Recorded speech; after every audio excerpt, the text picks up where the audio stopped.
నమస్తే. హైదరాబాద్ లోక్సభ బీజేపీ అభ్యర్థి అయినటువంటి మాధవి లత గారు అంటే వారి గురించి మాట్లాడొద్దు, కానీ మాట్లాడకపోతే తెలంగాణ ప్రజలకు తెలవాల్సినటువంటి విషయాలు కూడా తెలవకుండా పోతాయి. దాన్ని మూసేద్దాం, కప్పేద్దాం అనే ప్రయత్నం చేసినా కూడా మనం చెప్పకుండా ఉండకపోతే గనక నిజంగానే అన్యాయం చేసిన వాళ్ళం అవుతాం. కాబట్టి 2-3 ముక్కలు ఆవిడ గురించి చెప్పాలని నేను మీ ముందుకు వచ్చాను.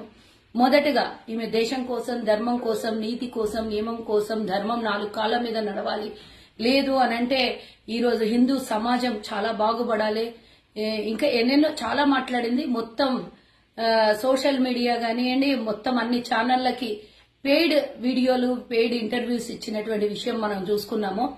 దాని విషయమే ఇప్పుడు లోక్సభ అభ్యర్థిగా ఉంది కాబట్టి ఒక రాజకీయ నాయకురాలుగా, ముందు లేదంటే మేమేమి వ్యతిరేకించే వాళ్ళం కాదు, దీని విషయంలో మాట్లాడే వాళ్ళం కాదు. ఇప్పుడు ఒక అభ్యర్థిగా తన సొంతంగా ఏదో డబ్బా కొట్టుకునే ప్రయత్నం చేసింది. ఆ డబ్బా కొట్టుకునే ప్రయత్నంలో తనకున్నటువంటి అసలైన నిజాల్ని 2-3 ముక్కల్లో నేను చెప్తాను. తెలంగాణలో నిజంగా నమ్ముతున్నటువంటి అంధభక్తులకు కనువిప్పు కరగాలి, లేదా సామాన్య ప్రజలు మోసపోకుండా ఉండాలి అని వీరు చేస్తున్నటువంటి కొన్ని విషయాలు నేను మీ ముందుకు తీసుకొస్తాను. కరోనా సమయంలో, అంతకుముందు ఈవిడ గురించి నాకు తెలియదు, మొన్న 2-3 నెలల నుంచే సోషల్ మీడియాలో చూస్తున్న తప్పించి ముందు ఆవిడ గురించి తెలియదు. కానీ కరోనా సమయంలో జరిగినటువంటి విపత్తు పరిస్థితిలో వాళ్ళది విరించి ఆసుపత్రి రోడ్ నంబర్ 1 బంజారాయిల్స్ లో ఉంటది. నా ఇంటికి కూతవేట దూరంలో ఉండేటటువంటి విరించి హాస్పిటల్. ఆ విరించి హాస్పిటల్లో ఈమె చాలా నీతులు చెప్తుంది కాబట్టి ఇవి నేను చెప్పాల్సి వస్తుంది. ప్రతి ఒక్క దగ్గర వైద్యం అన్నాక వికటించక మానదు, జరిగి తీరుతుంది. కొన్ని తప్పులు జరుగుతాయి, అందులో అనుమానమే లేదు. కానీ ఇక్కడ జరిగినటువంటిది ప్రతి 100 కేసుల్లో 50 మంది చనిపోయారు కరోనా సమయంలో. చాలా వీళ్ళ మీద ఉన్నటువంటి ఎలిగేషన్స్ అన్ని కాదు. 6 నెలలు మరి హాస్పిటల్ కి లైసెన్స్ క్యాన్సిల్ చేస్తామని మరి కేసు కూడా పెట్టడం జరిగింది. వీళ్ళకి 6 నెలలు ఆసుపత్రికి కూడా పర్మిషన్లు తీసేసినటువంటి విషయం మనం గమనించాలి. మరి ఎందుకు జరిగిందమ్మా? 100 మందిలో 50 మంది అన్న హిందువులు ఉండిండొచ్చు కదా, 50 మందిలో 25 మంది హిందువులు చనిపోయి ఉండొచ్చు కదా కరోనా సమయంలో. నేను అడిగేది ఒకే ఒక ప్రశ్న, లక్షల రూపాయలు దోపిడీ చేసి హిందువుల దగ్గర మీరు తీసుకున్నటువంటి వసూలు చేసినటువంటి డబ్బు 100 కోట్లు అవునా కాదా?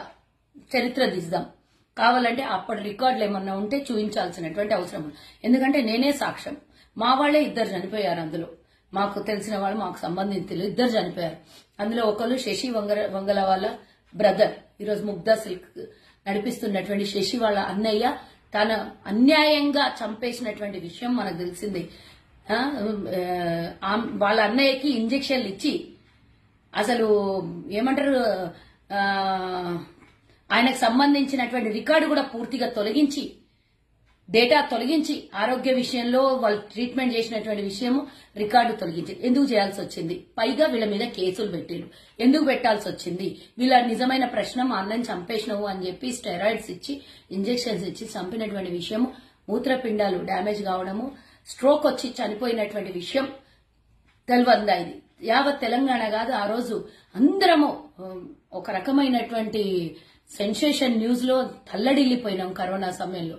మరి ఆ టైంలో కేటీఆర్ ని తీసుకొని తనకు అంటే పాజిటివ్ గా వచ్చేటట్టుగా ఆనాడు ఉన్నటువంటి ప్రభుత్వంలో కేటీఆర్ వీళ్ళకి ఎందుకు సహకరించాల్సి వచ్చింది? ఆ విషయం ఒకసారి తెలియాలి. మరి ఎందుకు వాళ్ళ కుటుంబ సభ్యుల్ని ప్రశ్నిస్తే ఎందుకు అరెస్ట్ చేయించాల్సి వచ్చింది? ఈమె చెప్పాల్సినటువంటి అవసరం ఉన్నది. అంతేకాకుండా భద్రాచల నివాసి అయినటువంటి మాజీ చైర్మన్ అయినటువంటి వాళ్ళు ఇదే ఆసుపత్రిలో చనిపోయినరా లేదా? మీరు నమ్మేటటువంటి శ్రీరామచంద్రుడు, మరి మేము కూడా కొలువు తీరిన దేవుణ్ణి మేము కూడా నమ్ముతాం, హిందువుల్ని మేము కూడా గౌరవిస్తాం. మరి ఆనాడు కాంగ్రెస్ హయాంలో వారికి చైర్మన్ గా చేస్తే, శ్రీరామచంద్ర స్వామి దేవాలయానికి ట్రస్ట్ చైర్మన్ గా చేస్తే, మరి మీ ఆసుపత్రికి వస్తే హిందువులు కదా మీరు, మరి హిందూ భక్తులు, హిందువులను కాపాడేవారు, ఎందుకు మరి చనిపోయిందో అయినా చెప్పాలి. అన్యాయంగా 13 లక్షలు వసూలు చేసి చంపేసిన మాట వాస్తవమా అవాస్తవమా? మైల్డ్ కరోనాతో వస్తే మీ దగ్గరకు వచ్చి చనిపోయింది. ఇలాంటివి ఎన్నో కేసులు. నేను 2 ఎగ్జాంపుల్ చెప్పిన, ఒకటి శశి వంగల వాళ్ళ అన్నయ్య, ఒకటి భద్రాద్రి దేవాలయం చైర్మన్, మాజీ చైర్మన్ అయినటువంటి వ్యక్తి గురించి. 2 మా వాళ్ళు నాకు బాగా క్లియర్ గా తెలుసు కాబట్టి చెప్తున్నా, తెలియని ఎన్నో ఉన్నాయి. ఇలాంటి ఆమె చాలా నీతి సూక్తులు చెప్తుంది. నేను అడుగుతున్నా, ఈ రోజు ఆసుపత్రి హలోపతి నడుస్తుంది.